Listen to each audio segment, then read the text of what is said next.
The ancient Zen proverb says, "When the student is ready, the teacher will appear." Let's examine the 4 key words in this Zen proverb. Student. Be a student. Stay open and willing to learn from everyone and anyone. Every single person you encounter in your lifetime has something to teach you.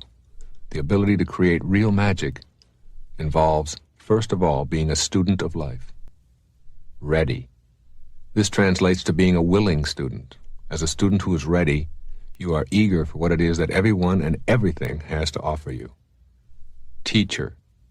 The teacher is everywhere. The assistance you need will be provided by the universe as soon as you convert your readiness to willingness. Once you are willing, you will find teachers in every niche of your life. When you, the student, are ready and willing, the teacher will show up.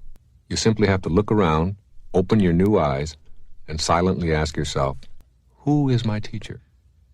Appear. The teacher is making an appearance in everything and everyone you encounter. Today, as you are getting your life on purpose and gaining the ability to make miracles show up in your life, you will recognize the teacher. Once you feel yourself open enough to experience your own purpose for being here, and you have opened yourself up to receiving divine assistance by being a willing student, you will be ready to believe in your own capacity for becoming your very own miracle worker. When I talk about the world of real magic and miracles, I'm not referring to turning rocks into gold or raising the dead or commanding the seas to part. I'm discussing whatever you have considered beyond your ability to create for yourself because of limitations you believe you have.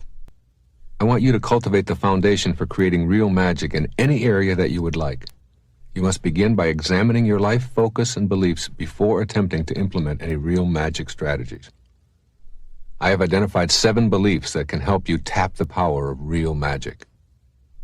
Number 1, there's an invisible but knowable life force within you.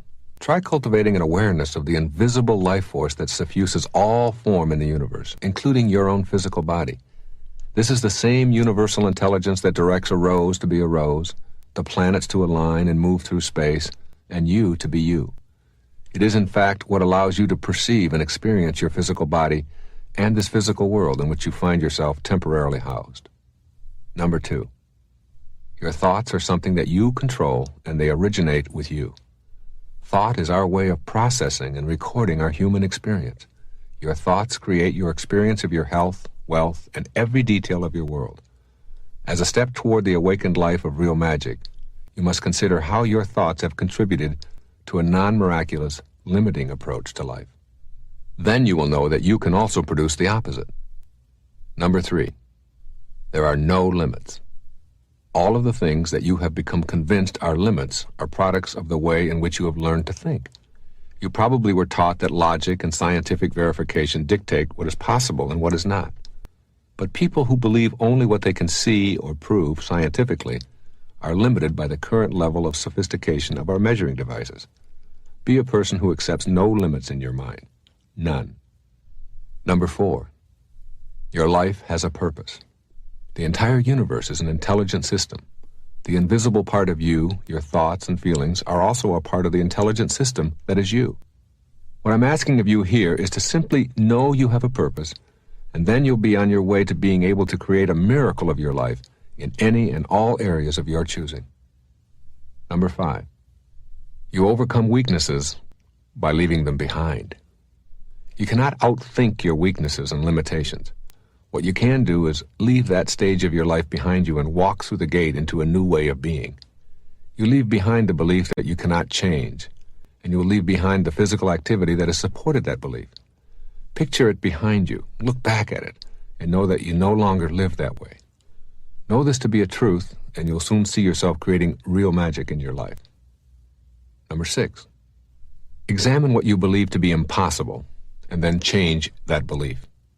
Take an inventory of what it is that you believe cannot happen in your life. Vow at the very minimum to rid yourself of these beliefs. If anyone ever on the planet has overcome a diagnosis of terminal, then know that such a capacity exists within all of us. This universal law that created miracles has not been repealed and never will be. Go to work on that thought right now, in this moment, which is the only physical reality you have. Number 7, go beyond logic. Try to let in the idea that there is another dimension that is very much a part of you, which has nothing to do with logic or scientific validation. You have never seen, touched, smelled, or physically felt a thought or a dream or a feeling, yet you know they exist. And so it is with a portion of your humanity that I call your soul. There are some who will never believe it unless they see it, and others who will see it because they believe it. Change your thoughts based upon the wisdom of the Tao, and your life will change. There's many principles to live by in the Tao. First, remind yourself that there is no way to happiness. Happiness is the way. Bring happiness to all that you do. You accomplish much by trying less. It's so inconsistent, isn't it, with what we live in the Western world. But the less you try, when I go out and swim in the ocean, and I do it almost every day, I try to do between 30 minutes and an hour every day, being out there in that ocean. And I just get out there, and if I try less, my arms just seem to know what to do, and the breathing just all works, and I can swim all day. As soon as I try, as soon as I struggle, as soon as I try, the minute that I move myself into trying, it's like if I were to take this little cap here and drop it right there and say, I'm going to try to pick this up. I'm going to try to pick this up. This is what Lao Tzu was speaking about. So all of this, I'm trying, I'm really trying. All of this is called, in reality, not picking it up. That's what that's called, not picking it up. But when I just get easy and do less. See yourself, the Tao says, in everyone you encounter. A great lesson. Every single being, especially the ones that we read about who we're told are our enemies. See yourself in them. Know that whoever they are, wherever they live, they want what we want. They want what I want. They want to be at peace. They don't want to be always struggling. They don't want to be sick. They just want to be loved, whoever they are. I know the skepticism of that. It's like, yes, but, all of the yes, buts. But if they got it too, see, Lao Tzu wasn't speaking to, well, some are going to get this and some probably won't. He was speaking to all of us. Trust in others, the Tao says, to know what's best for themselves. Trust in that. Trust in the pliability, the flexibility of your babies. God, those little babies, they're so great when they're like, 2 weeks old. You can take their foot, put it behind their neck, stick it around here like this, put it in their mouth. They're so flexible. I mean, you can do anything. You pick them up, you turn them upside down. You watch them when they're starting to learn to walk. And they run, crash, they go down into the walls and all of this. And you think, oh my God, this kid will never walk again. Up they go, and trust in their flexibility. Live without attachment and be generous. Be strong by bending. By bending. We need to learn this in our lives. We need to learn this in the world. It's not so important to be right. It's so much more important when you have a choice to be right or to be kind. Always pick kind. Always pick kind. Practice radical humility. Live low. Live low like the ocean. Stay low. And all the streams will come to it. That's why it's so powerful, because it doesn't lord anything over anyone. And rather than looking for miracles, see everything as miraculous. Everything in your life. There was a man who had a Tao experience, what I call a quantum moment. His name was John Newton. He lived back in the beginning of the 18th century. And he was crossing the ocean. He was a slave trader. He had a ship full of human cargo that he was going to trade into slavery in the most hideous practice that was so common at that time in our history. And in the middle of a storm, on his way over there with all of these people, he was 22 years old or 23 years old. And he thought he was going to die, and he thought it was like he must have hit a hurricane or something out there that was before satellites could warn people. And while he thought he was in that state of dying, he took out a pencil and a paper, and he wrote on the back of an envelope, he wrote, "I once was lost, and now I'm found." And it was grace. It was grace that taught my heart to feel. It was grace that brought me home. And when the storm was over, he had a moment. He reconnected to his source. Anybody out there can reconnect to the source, to the Tao, and become a being of Tao. Remember, it's a return trip. And you can make that return trip while you're alive. Remember the parrot. He knows much more than we did. And he returned back to Africa, and he released the slaves, it is said. And for the next 55 years of his life, he shifted and became the most ardent spokesman as an abolitionist to abolish that hideous practice of slavery. That what he devoted his life to it. A former slave. It's like going from Saul to Paul, you know, from being a person who crucifies and murders Christians to being the author of a big portion of the New Testament as St. Paul. In a moment, it's possible for any of us. I close this beautiful presentation on the Tao, Cecilia, with a poem that was written by a woman. Her name is Naomi Long Madgett. She's from Detroit, went to Wayne State University. She was named the Poet Laureate of Detroit, an acclaimed African-American poet. Listen to these words. It sums up all that I've been saying. I wouldn't coax the plant if I were you. Such watchful nurturing may do it harm. Let the soil rest from so much digging, and wait until it's dry before you water it. The leaf's inclined to find its own direction. Give it a chance to seek the sunlight for itself. Much growth is stunted by too careful prodding, too eager tenderness. The things we love, we have to learn to leave alone. There really are two selves within each and every one of us. Muktananda called the ego, the part of us that has edged God out, ego, edged God out, the false self. And the false self is this part of us that is not authentic. It is the ego. This false self is the part of us that is always trying to win, trying to own things, trying to prove itself.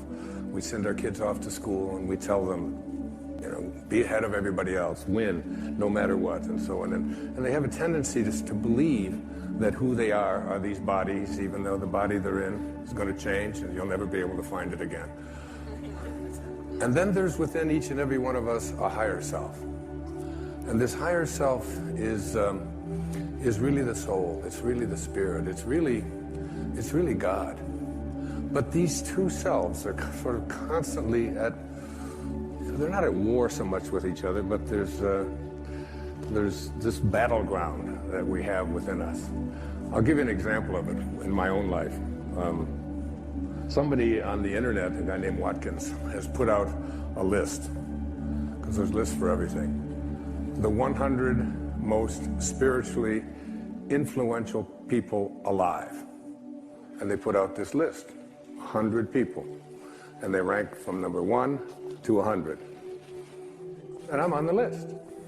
Not only am I on the list, but I am, according to this list, and they've got all this criteria on how you get on this list, I am the third most spiritually influential person alive. So the spiritual part of myself, my soul, the higher place within myself, says to me, this is not relevant. You're not any better than anybody else just because somebody has put you on a list. In fact, you shouldn't even know about that list. And perhaps the people who are most spiritually influential aren't even on that list and don't even want to be on that list because they don't care about those kind of rankings and comparisons and so on. But then there's the ego over here that says, what do you mean number 3? Well, what's going on with that? And who are these people who are more spiritually influential than you? And how are you going to take them down? it shouldn't make any difference. Who I am is the same as everyone else. We all come from the same place, and we all return back to the same place. But then the ego says, let's see, the two people ahead of me on this list, one of them is Eckhart Tolle, but he had Oprah, and he got on there every week, and that's not fair. And then there's the Dalai Lama, and I figure Eckhart and I maybe can get together and take the Dalai Lama out of this thing. Or maybe I should align with the Dalai Lama, and anyway, the ego is doing this number on us. But there's also the part of us that is divine. And this is the place that I'm addressing here in this program. There's a quote from Joel Goldsmith. Joel wrote so many great books. A Parenthesis in Eternity was one of them. And this is what Joel said. He said, then there are those who reach a stage in which they realize the futility of this constant striving and struggling for the things that perish, things which after they are obtained prove to be shadows. It is at this stage that some persons turn from this seeking for things in the outer realm to a seeking for them from God. And that's who you tuned into today on this program.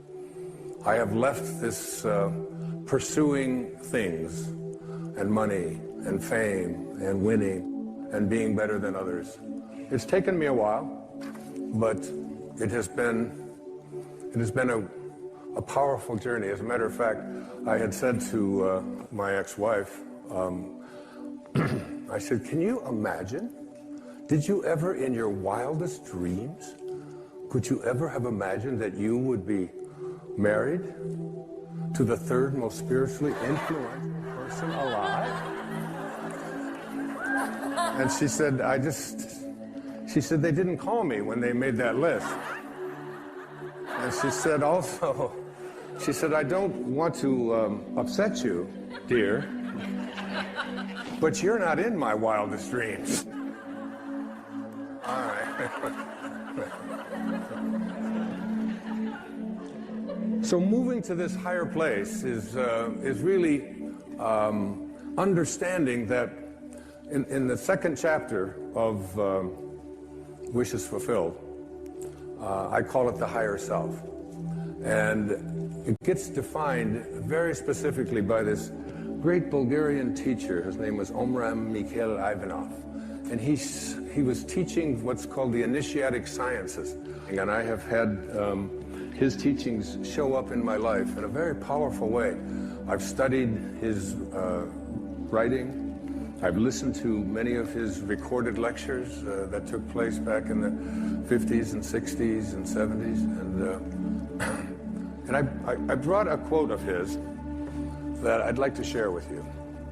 Our higher self is perfect, omniscient, and almighty, a fragment of God himself, a pure, transparent, luminous quintessence. I love that. I love great writing like that. And that within each and every one of us, there is a place inside of each and every one of us that is all-knowing, that is almighty, that is actually a fragment of God.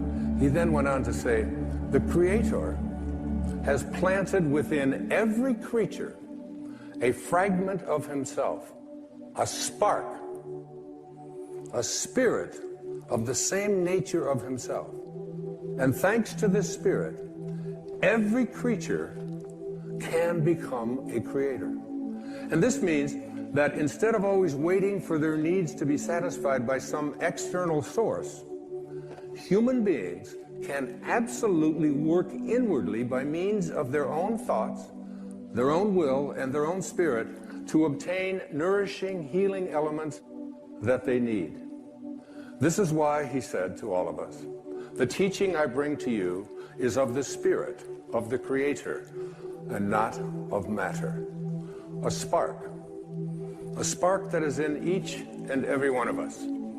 And this spark, I want you to be able to recognize, because that spark I'd like to see you have it grow from just a tiny little spark, which means you can hardly see it, to a fragment, to a piece, to a larger chunk, if you will, to a section, so that this spark within you that you see up here is growing and growing and growing until it absolutely becomes even more than you imagined. T.S. Eliot, the great American poet, said, "We shall not cease from exploration, but at the end of all of our exploring will be to return to the place from which we originated, but to know it for the first time." I paraphrase that, it's awful little. To know it for the first time. I think that T.S. Eliot might have been speaking about death, but I'm not. I think that we can come to know this place from which we originated, the place to which we return, all of us, by allowing this spark to become something bigger than just an occasional thing where you extend an act of kindness someplace, or you have it at the church or at the mosque or at the synagogue on a holy day or a holy observance, that it can become your way of being. There was a great teacher in India. His name was Vivekananda. Vivekananda came to the West as a young teacher, a very profound teacher. And he was asked the question, but how do you do this? How do you access this higher self? How do you make this your reality? And he said these words to his devotees, and I say them to you. He said, in the springtime, go out and observe the blossoms on the fruit trees. He said, the blossoms vanish of themselves as the fruit grows. And so too will the lower self, the false self, the ego, vanish as the divine grows within you. It's about allowing yourself to recognize you must have this spark because this is what you came from, and this is what you return to. And as this spark becomes a fragment and becomes a section and becomes larger and larger, you reach what I call in Wishes Fulfilled, the 3rd chapter, the highest self. And what is the highest self? This is the one that's going to surprise you a bit. The highest self is the self that you haven't been trained to believe in. You've been trained to believe in your ordinary awareness. Your highest self is where you begin to recognize your connection to your source.